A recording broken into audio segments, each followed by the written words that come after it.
इस दुनिया में एक शरीरधारी का दूसरे शरीरधारी से मिलन कराने के लिए भी कुछ नियम है। बोलो है या नहीं? तो आत्मा का मिलन यदि परमात्मा के साथ कराने वाली बात होगी तो क्या यहाँ पे कुछ नियम नहीं चाहिए? चाहिए। तो माँ पार्वती है तो पार्वती, पर उन्हें भी वैरागी बनना होगा, उन्हें भी त्यागी बनना होगा, तभी वे कैलाश में रह सकती हैं, तभी वे शिव जी की तरह रहना। पहले से वो प्रैक्टिस करना पड़ेगा ना, जहाँ जाना है, जिसके पास जाना है, उनके जैसा अपने अंदर गुण लाना पड़ेगा। इंसान है और इंसान है तो कोई बात है ही नहीं, पर फिर भी यदि एक बड़ा ऑफिसर है तो वो भी लड़की मांगेगा तो सोचता है कि पढ़ी लिखी चाहिए, है या नहीं? एक बड़ा एजुकेटेड पढ़ा लिखा लड़का ऐसी अनपढ़ के साथ शादी नहीं कर सकता है। कुछ मिलान तो होना ही चाहिए, तब जाकर के वे एक दूसरे को समझ पाएंगे। निराकार तक पहुंचने के लिए पहले अवस्था को निराकारी बनाना पड़ेगा। इसीलिए माँ पार्वती छोड़ दिया सब कुछ और अपने माँ और पिता से कहती है, मेरा आपसे दूर जाना ये दूरी नहीं है, बल्कि अपने लक्ष्य को प्राप्त करना है, और मेरा लक्ष्य शिव की प्राप्ति है, और उसके लिए तो थोड़ा त्याग तो आवश्यक है ही। माँ के इस चरित्र से हमें शिक्षा मिलती है कि हम यदि कुछ भी प्राप्त करना चाहते हैं तो हमें कुछ न कुछ त्यागना होगा। महलों के सुखों को त्यागोगे तो ही आपको दूसरी चीजें मिल पाएंगी। आप कहें ऐसो आराम हो, उठे आराम से 9 बजे सो के उठकर और बिना पढ़ाई लिखाई करे बन जाए कलेक्टर, ऐसा हो सकता है? कलेक्टर बनने वाला कितनी मेहनत करता है वो तो आप उनसे ही जाकर पूछना। आपने कोई आस पड़ोस में करने हुए तैयारी तो उनको भी देखते हो, फिर कुछ नहीं बन पाते, थोड़ा कुछ तो बन ही जाता है, ज्यादा बड़ा नहीं तो कोई थोड़ा छोटा, कुछ ना कुछ। परंतु एक छोटे से पद को भी यदि प्राप्त करना है तो मेहनत बहुत करना पड़ता है। और माँ पार्वती किस पद को प्राप्त करने वाली है?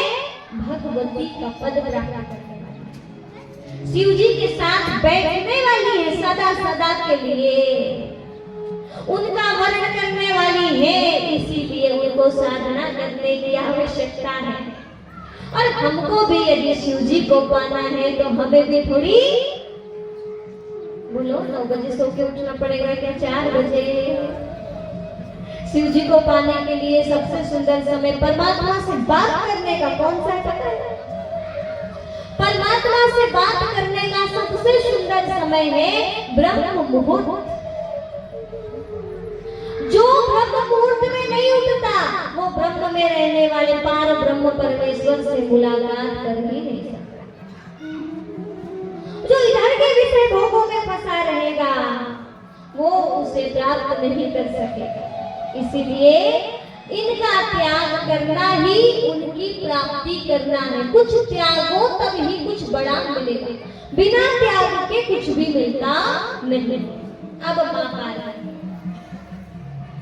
साधना में बन गई, बड़े प्रेम से शांति से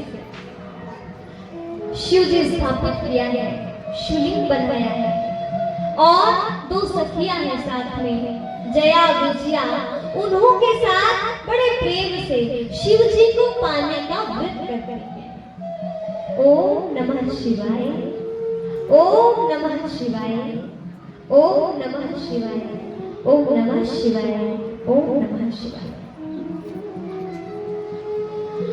शिव जी का दिल से आह्वान करना, शिव जी के लिए अपना सर्वस्व समर्पण करना, त्याग देना। जब समय बीता, माँ पार्वती की साधना तो बड़ी ही अखंड और अटल हो गई। जब माँ पार्वती को उन्हों की साधना से जगाने के लिए और भी बहुत आया, माँ पार्वती बिल्कुल एकाग्र, किसी की हिलाने से नहीं हटती। तूफान आया, आंधी माँ पार्वती दिनों दिन ऐसी हो गई जैसे साक्षात शिव जैसी ही हो गई। भोजन त्याग दिया, महलों का वो 56 प्रकार का व्यंजन तज गया। अब क्या खाती है? केवल कंद मूल खाते हैं, पूरा समय प्रभु किया। हे मेरे शिव, तुम मुझे मिल जाओ, कंद मूल भी छोड़ो। फिर तो माँ पार्वती वो भी त्याग दिया और पूरी तरह से अर्पणा हो गई। पत्ते खा करके इस शरीर को ठीक रख रही। धीरे धीरे साधना की जब ऊंची अवस्था को प्राप्त किया उन्होंने, तो वह भी तज गया। एक समय ऐसा आता है कि शरीर को चलाने के लिए किसी भी प्रकार के व्यंजन की, किसी भी प्रकार के बाह्य वस्तुओं को खिलाने की आवश्यकता नहीं है। आप कभी साधना करके देखिए, जब प्राण ऊर्जा बढ़नी प्रारंभ होती है ना, प्राण ऊर्जा स्वतः ही पूरा शरीर अपने आप उस ऊर्जा से स्वस्थ बना है। माँ पार्वती ने पत्तों का त्याग कर दिया, केवल पानी पीकर साधना करने लगी। साधना और तीव्र समाधिस्थ अवस्था पर चली गई माँ पार्वती। माँ पार्वती पानी पीना भी छोड़ दिया। बोलो माँ पार्वती की। माँ पार्वती की ऐसी अवस्था जिसके कारण सारे देव देखते रह गए। उनकी तपस्या देखकर सभी देव चिंतित थे। शिव जी की साधना कब टूटेगी? कब माँ पार्वती को दर्शन देंगे? दे ही नहीं रहे। विष्णु जी ने सोचा इस कार्य को तो सिर्फ मैं ही कर सकता हूँ। भोलेनाथ को तो ऐसे हो गए, इससे थोड़ा सा दुनिया को दिखाने के लिए यदि तारकासुर का वध करना है तो मुझे ही जाकर प्रार्थना करना होगा कि आपको पाने के लिए माँ पार्वती तप कर रही है, आप उन्हें दर्शन दीजिए। विष्णु जी पहुंचे और शिव जी को जगाया। शिव जी जागे हैं और विष्णु जी प्रार्थना करते हैं। उनकी बात तो वो नकारेंगे। उन्होंने कहा कि अब समय आ चुका है पुनः शिव से शक्ति के मिलन का। इसीलिए आप माँ पार्वती की साधना से प्रसन्न होकर उन्हें स्वीकारने का वचन दीजिए, उन्हें अपनाने का वचन दीजिए।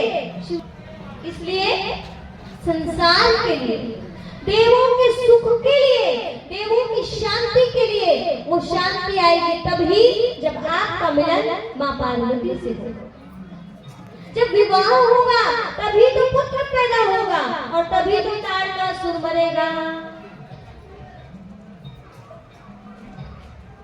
माँ पार्वती शांत है, पूरी तरह से इस संसार को भूल चुकी है।